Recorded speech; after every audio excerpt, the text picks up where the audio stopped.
और चलिए शुरुआत इस वक्त की बड़ी खबर से कर रहे हैं। राज्यसभा चुनाव के बीच समाजवादी पार्टी में टूट की आशंका बढ़ गई है। 10 विधायकों के क्रॉस वोटिंग की आशंका के बाद से ये संभावना जताई जा रही है। राज्यसभा चुनाव के बीच समाजवादी पार्टी में टूट, 10 विधायक कर सकते हैं क्रॉस वोटिंग, ये सूत्र बता रहे हैं। मंत्री सुरेश खन्ना से मिले हैं एसपी के 7 विधायक। ये बड़ी खबर इस वक्त आपको बता दें, सूत्र जो बता रहे हैं, मंत्री एसपी सुरेश खन्ना से मुलाकात एसपी विधायकों की। ये 4 तस्वीरें आप देखिए। हालांकि जो 9 सीटें हैं उसको लेकर 2 एसपी और 7 बीजेपी की, लेकिन जो 10वां प्रत्याशी है इसी को लेकर ये क्रॉस वोटिंग की संभावना है, जिसको अब अखिलेश यादव कैसे देख रहे हैं ये भी बड़ा सवाल है, क्योंकि उनके लिए लोकसभा चुनाव से पहले एक अग्नि परीक्षा के तौर पर है। ये क्या उनकी रणनीति होती है, अगर इसमें वो फेल हो जाते हैं तो फिर एक बड़ा झटका पार्टी के लिए होगा। अगली बड़ी खबर, समाजवादी पार्टी को बड़ा झटका, मनोज पांडे ने छोड़ दिया है एसपी के मुख्य सचेतक का पद। समाजवादी पार्टी ने मनोज पांडे की नेम प्लेट ही हटवा दी है इसके बाद। तो ये बड़ी खबर, इस वक्त एक झटका है समाजवादी पार्टी के लिए ये। हालांकि इस तरह के कयास पहले लगाए जा रहे थे मनोज पांडे को लेकर, लेकिन फिलहाल अब ये साफ हो गया है। राज्यसभा के लिए जो चुनाव हो रहा है उसी दौरान मनोज पांडे ने मुख्य सचेतक का पद छोड़ दिया और उनकी नेम प्लेट समाजवादी पार्टी की तरफ से हटवा दी गई है। ये तस्वीर आप देखिए, क्या कहा मनोज पांडे ने, सुनिए। बड़ी मुस्कान है सर आपसे। नहीं, कोई मुस्कान नहीं है सर। सचेतक के पद से आपने इस्तीफा दे दिया, कुछ तो बोलिए सर। विधानमंडल दल से मुख्य सचेतक पद से हमने इस्तीफा दे दिया और जारी भी कर दिया। तो इसी बीच उत्तर प्रदेश सरकार में मंत्री दया शंकर सिंह ने क्या कहा आपको सुनाते हैं। उन्होंने कहा कि वो तो हमेशा से सनातन के पक्षधर रहे हैं। मनोज पांडे को लेकर ये बात कही उन्होंने। माननीय मनोज पांडे जी जो सनातन धर्म के स्वामी प्रसाद मौर्य जी लगातार जो विरोध कर रहे थे, ये पक्ष में बराबर बयान देते थे और समाजवादी पार्टी के लोग राम जन्मभूमि में दर्शन करने के लिए भी नहीं गए। इसके लिए वो कहते हैं कि मैं बहुत जन्म से सनातनी हूं और इसका विरोध हो रहा है, इसलिए मैं इस पार्टी में नहीं रह सकता हूं। वो भारतीय जनता पार्टी को वोट करेंगे। सर, समाजवादी पार्टी के इनके टूटते हुए दिखाई दे रहे हैं। मनोज पांडे अपने पद से इस्तीफा दे दिए, किस तरह से देखते हैं? ये तो नमूना है। लोकसभा चुनाव आते आते आपको बहुत कुछ देखने को मिलेगा। समाजवादी पार्टी के लिए भाजपा के लोग जो है समाजवादी पार्टी के विधायकों को खरीदने की कोशिश कर रही है, उनके पास कोई प्रूफ हो दे दे। आरोप तो कोई भी लगा सकता। उन्हें ये एक बार विचार करना चाहिए कि उनके लोग क्यों भाग रहे हैं उनसे, एक बार उनको विचार करना चाहिए। कहीं ना कहीं उनकी नीतियों में कमी है और उत्तर प्रदेश की जनता का जिस प्रकार विश्वास है एनडीए की सरकार में, उसका ये नमूना है।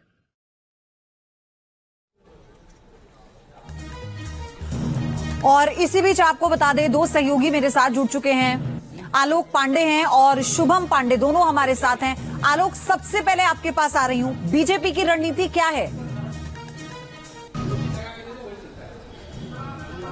बिल्कुल, देखिए मैं थोड़ी देर पहले ही यहाँ पे डिप्टी सीएम ब्रजेश पाठक से बात कर रहा था और राजेश्वर सिंह जो कि विधायक हैं, और यहाँ का थोड़ा मैं माहौल दिखा देता हूँ, पहले उसको भी देखिए और उसके बाद ये देखिए कि भारतीय जनता पार्टी के जो विधायक हैं या वहाँ पे जो मंत्री आ रहे हैं या डिप्टी सीएम देखिए ब्रजेश पाठक, सभी की मुद्रा बता रही है कि 8वां जो प्रत्याशी है भारतीय जनता पार्टी का, वो बिल्कुल यहाँ पर सुनिश्चित जीत के यहाँ पर उसकी तस्वीर नजर आ रही है। सबने यही कहा है कि भारतीय जनता पार्टी का 8वां प्रत्याशी जीत रहा है और सबसे अहम बात है कि ये जीत समाजवादी पार्टी को बेहद भारी पड़ेगी, क्योंकि जहां एक तरफ पीडीए की बात हो रही है, दूसरी तरफ जिस तरह से समाजवादी पार्टी में बगावत के सुर कम से कम राज्यसभा के चुनाव में दिख गए हैं। आने वाले समय में विधान परिषद का चुनाव होना है और उसके बाद लोकसभा का। इन चुनावों में पीडीए का जो मुद्दा समाजवादी पार्टी उठा रही थी, उसे उस अपने ही विधायकों से झटका मिल रहा है। ये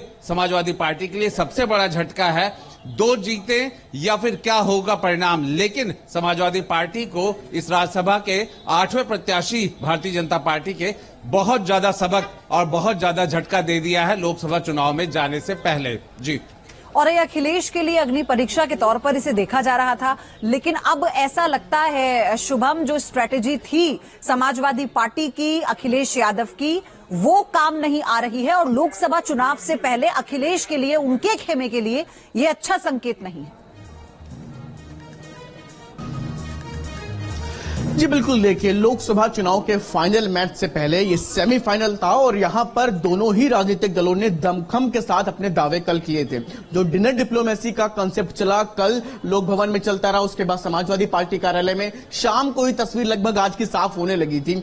कल ही शाम को करीब 8 विधायक, जो 8 से 10 ऐसे विधायक थे जो समाजवादी पार्टी कार्यालय में नहीं पहुंचे थे, और वही नाम आपको बता दें आज, जिसमें मनोज पांडे, राकेश प्रताप सिंह, अभय सिंह, राकेश पांडे और इसके साथ साथ पल्लवी पटेल अभी तक नहीं आई हैं। पूजा पाल, उनका भी नाम जुड़ रहा है। ये तमाम ऐसे चेहरे हैं जिन्होंने अभी तक वोटिंग से किनारा किया है। और आप समझिए कि लगातार जो समाजवादी पार्टी अपनी बात रखती है और इस बात को पीडीए को लेकर के खास तौर से अपनी बात रखती है, तो पीडीए के ही जो तमाम प्रमुख चेहरे हैं वो भी समाजवादी पार्टी से किनारे हटते हुए नजर आ रहे हैं, जिसमें खास तौर से पल्लवी पटेल, जो पहले ही दिन से ही कह रही थी कि इसमें पीडीए के नाम नहीं है जब प्रत्याशियों की घोषणा की गई थी। ठीक इसी तरह अभी बदायूं से समाजवादी पार्टी के विधायक आशुतोष मौर्य, वो भी बताया जा रहा है भारतीय जनता पार्टी को वो समर्थन कर रहे हैं। तो आप समझिए कि जो पिछले ये वही नाम है जो आप बता रहे हैं इस वक्त, वही नाम है जिनकी चर्चा पहले भी चल रही थी, जिसका डर था।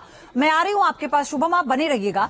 क्रॉस वोटिंग पर समाजवादी पार्टी का भी बयान आया है और कहा है कि डरपोक और लालची लोग चले गए और हम बीजेपी से डरने वाले नहीं हैं, हर परिस्थिति का डटकर मुकाबला करेंगे। समाजवादी पार्टी की तरफ से ये ऑफिशियल स्टेटमेंट है जो इस वक्त मैं आपको बता रही हूं। इस सारे समीकरणों के बाद ये कह रही है समाजवादी पार्टी कि वो डरती नहीं है, बीजेपी से डरने वाले नहीं है, हर परिस्थिति से डटकर मुकाबला करेंगे। सुनिए। भारतीय जनता पार्टी की सरकार ने कल लगातार खरीद फरोख्त करने का काम किया है और जो लालची, डरपोक और ऐसे विधायक थे वो टूट गए हैं। लेकिन हम लोग मजबूती के साथ भारतीय जनता पार्टी के हर जुल्म, अन्याय का मुकाबला करने तैयार हैं और किसी भी कीमत में हम भारतीय जनता पार्टी की सरकार के दमन जुल्म के आगे झुकने वाले नहीं हैं। तो समाजवादी पार्टी अध्यक्ष अखिलेश यादव ने क्या आरोप लगाया वो सुनिए। चंडीगढ़ में भी आपने देखा था कि किस तरीके से अधिकारियों से मिलकर के, और बैलेट अगर न होता, सीसीटीवी कैमरे न होते तो शायद परिणाम कुछ और दिखाई देता। लेकिन सुप्रीम कोर्ट को बधाई जिसने कम से कम चंडीगढ़ और लोकतंत्र को बचा लिया। बीजेपी चुनाव जीतने के लिए कोई भी हथकंडा अपना सकती है, कोई भी लाभ देने के लिए आश्वासन दे सकती है। तो शुभम लगातार हमारे साथ बने हुए हैं। शुभम, अखिलेश यादव तो बहुत कॉन्फिडेंट थे, लेकिन अब जैसे जैसे ये समीकरण बदले हैं उसके बाद आरोप लगाना शुरू हो गए हैं। ये बहुत ही ज्यादा स्वाभाविक लग रहा है, उनकी बॉडी लैंग्वेज देखकर भी समझ में आ रहा है कि जो सोचा था वो नहीं हुआ। जी बिल्कुल, देखिए आप, जो पार्टी लोकसभा चुनाव की तैयारी कर रही है और उसको कुछ चंद महीने पहले इस तरह के समीकरणों में हार का सामना करना पड़े, कल शाम तक पूरे आत्मविश्वास से लबरेज नजर आ रहे थे अखिलेश यादव, और शाम होते होते जब आज वोटिंग का समय शुरू हुआ है, जब आज सुबह भी आए थे, तब तक उनको लग रहा था कि जो विधायक हैं वो उनके साथ सबके सब जुड़े हुए हैं। लेकिन जैसे जैसे समय बढ़ा, लोगों ने वोट करना शुरू किया, जो तमाम जो समाजवादी पार्टी के विधायक थे वो भी आना शुरू हुए। उसी में जब राकेश प्रताप सिंह, समाजवादी पार्टी के विधायक, वो खुद गाड़ी चला रहे थे, उनके साथ गाड़ी में अभय सिंह थे, उनके साथ राकेश पांडे थे, ये तीनों विधायक एक एक करके एक ही गाड़ी से गेट नंबर 7 से अंदर एंटर करते हैं। उनसे हम बातचीत करने का प्रयास करते हैं तो वो साफ तौर पर कहते हैं कि हम अंतरात्मा की आवाज सुनेंगे, और जय श्री राम का नारा लगाते हुए अंदर चले गए।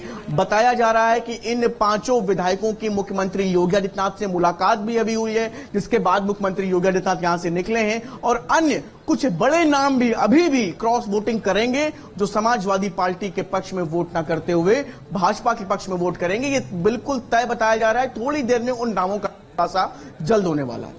चलिए, लेकिन अब इस पे ये भी बहुत दिलचस्प होगा कि आगे की जो स्ट्रैटेजी है उसमें क्या बदलाव करने वाले हैं अखिलेश यादव। लेकिन बड़ी खबर इसी बीच आप बने रहिएगा शुभम, जो डिटेल होगी आपसे लेंगे।